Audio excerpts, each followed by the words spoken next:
माताओं सज्जनों,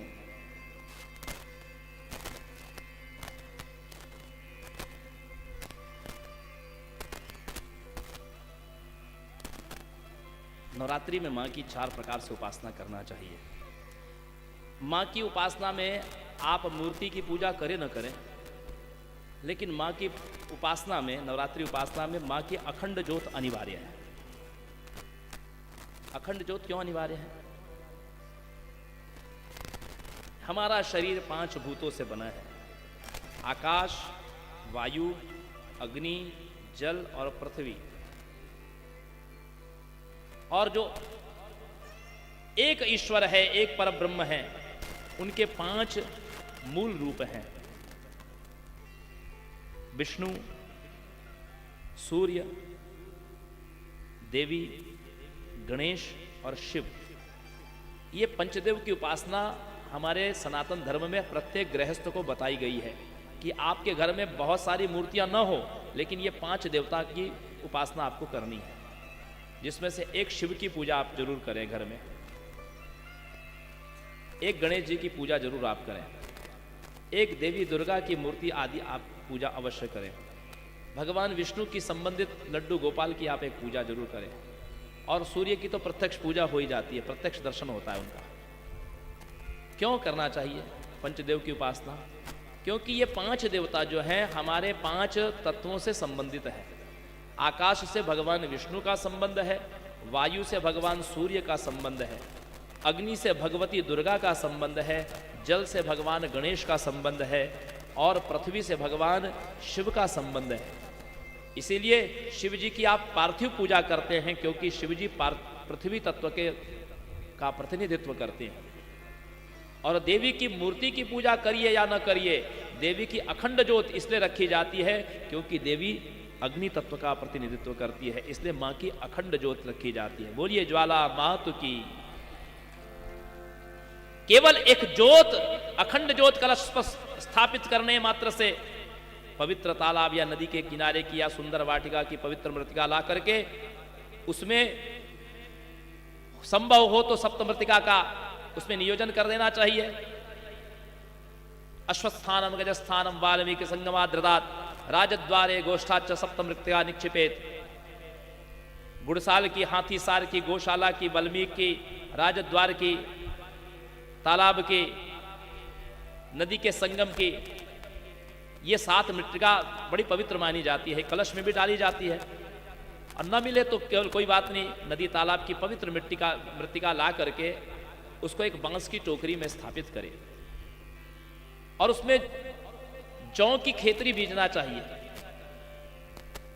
जौ को बोना चाहिए, क्योंकि अन्नों में भगवान विष्णु का प्रतीक है जौ। समस्त अन्नों में सबसे पवित्र अन्न माना गया है जौ। उस जौ की जयंती बोना चाहिए। ये देखिए, ये जयंती है, भगवती का एक नाम है। भगवती एक कल्प में, जैसे हमारे इस कल्प में 9 दुर्गा के नाम है ना, प्रथमम शैलपुत्रीम च, द्वितीयम ब्रह्मचारिणी, तृतीयम चंद्रघंटेति कूष्मांडेति, चतुर्थकम पंचमम स्कंदमातेति, षष्ठम कात्यायनीति च, सप्तमम कालरात्रीति महागौरीति च, अष्टमम नवम सिद्धिदात्री च, नवदुर्गा प्रकृतिता।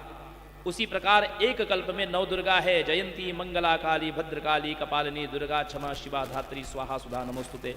ये 9 दुर्गा में से एक है जयंती, जिनको आप जवारे कहते हैं, कुछ लोग खेतरी कहते हैं, इनको संस्कृत में कहा जाता है जयंती। ये जयंती भगवती का रूप है। ये संकेत दे देती है आपको। ये जितने हरे भरे और प्रसन्न दिखाई देंगे, मान लीजिएगा कि वो आपके घर में वैसी सुख समृद्धि आने वाली है। कभी कभी जयंती अच्छी नहीं आती है, वो भी संकेत देती है कि तुम्हारे घर में इस बार बहुत विशेष कुछ खुशहाली नहीं है, या संकट भी आ सकते हैं।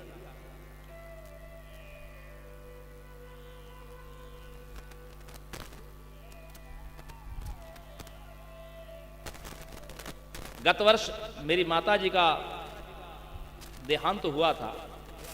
उसके पूर्व के नवरात्र में हमने देखा कि हमारी जयंती ठीक नहीं आई थी। मैंने अपने घर में कहा भी कि मुझे ये वर्ष ठीक नहीं लग रहा है। घर के लोगों ने कहा भी कि आप ऐसा मत बोलिए। मैंने कहा कि संकेत मुझे ठीक नहीं लगते, और मेरी माता जी का अवसान हुआ। ठीक उसी प्रकार फिर चैत्र नवरात्र के बाद में उस समय भी जयंती ठीक नहीं आई, नहीं तो कलश से बहुत ऊपर तक चली जाती है जयंती हमारे यहाँ। तो वो उस समय भी हमने कहा, तो ठीक 1 महीने बाद हमारे चाचा जी का। मैं ये कोई अंधविश्वास यहाँ पर आपके सामने नहीं फैला रहा, मैं आपको कह रहा हूँ कि जयंती बात करती है, प्रमाण देती है, माँ की ज्योत भी बात करती है। माँ की ज्योत कलश में सबसे पहले मृत्तिका का कलश ले, और मृत्तिका के कलश में गंगा जल, तीर्थों का जल डाल करके फिर उस पर पवित्र जल डालें, कूप आदि का जल, उसमें हल्दी की गांठ और एक सुपारी डाल दें। वैसे कलश में यदि ब्राह्मण को आप बुलाएंगे तो वो उसमें सब कुछ डालते हैं, वो कुमकुम भी डालेंगे, पंचरत्न भी डालेंगे, द्रव्य भी डालेंगे, सुपारी भी डालेंगे, कुश भी डालेंगे, दुर्वा भी डालेंगे। फिर उसके ऊपर पंचपल्लव रखें। पंचपल्लव क्या है? नग्रोद उदुम्बरश्च चूतप्लक्षस तथैव च, बरगद का पत्ता, गूलर का पत्ता, पीपल का पल्लव, पाकड़ का पल्लव और आम्र पल्लव, ये 5 पल्लव माने जाते हैं। ये 5 पल्लव रखें और उसके बाद ऊपर से एक पूर्ण पात्र रखें, अनाज से भर करके एक पात्र रखें, और उसके ऊपर फिर मां की ज्योत स्थापित करें।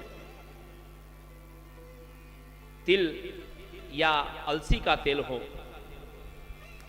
अथवा तो गोघृत हो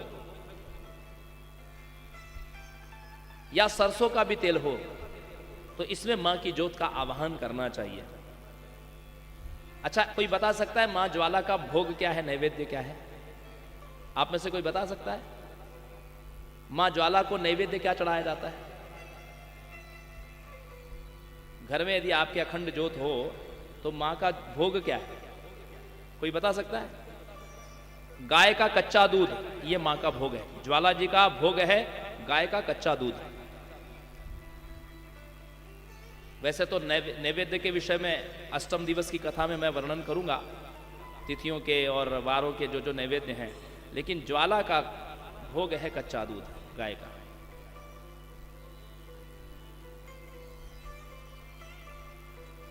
यदि घर में भगवती की प्रतिमा हो तो प्रतिमा में भी मां की पूजा करें, उनका पंचामृत से अभिषेक आदि करें। 2 वस्त्र उनको अर्पण करके कुमकुम हरिद्रा आदि सौभाग्य द्रव्यों का, सिंदूर, अष्टगंध, लाल चंदन, कस्तूरी आदि का उनको तिलक वेष्टित करें। मां को लाल रंग के पुष्पों की माला अत्यंत प्रिय है। गुड़हल का फूल हो, गुलाब का फूल हो, कमल का फूल हो, सुगंधित पुष्पों की माला मां को इत्र आदि अर्पण करना चाहिए। धूप दीप नैवेद्य, ऋतुफल, मां के पारायण के लिए सप्तशती का पाठ, षडांग पाठ संभव हो तो स्वयं करे, अन्यथा किसी ब्राह्मण को वर्ण करके उनके द्वारा देवी का नवचंडी पाठ का अनुष्ठान घर में करना चाहिए। नवारण मंत्र यदि गुरु का आदेश हो तो नवारण मंत्र का अथवा गायत्री मंत्र का पवित्र अनुष्ठान भी करना चाहिए। और जो माताएं सामान्य रूप से जिनको इनका अभ्यास न हो, वो अपने घर में यदि दुर्गा चालीसा पढ़ती हैं तो भी बहुत है। मां की दोनों समय आरती करना चाहिए।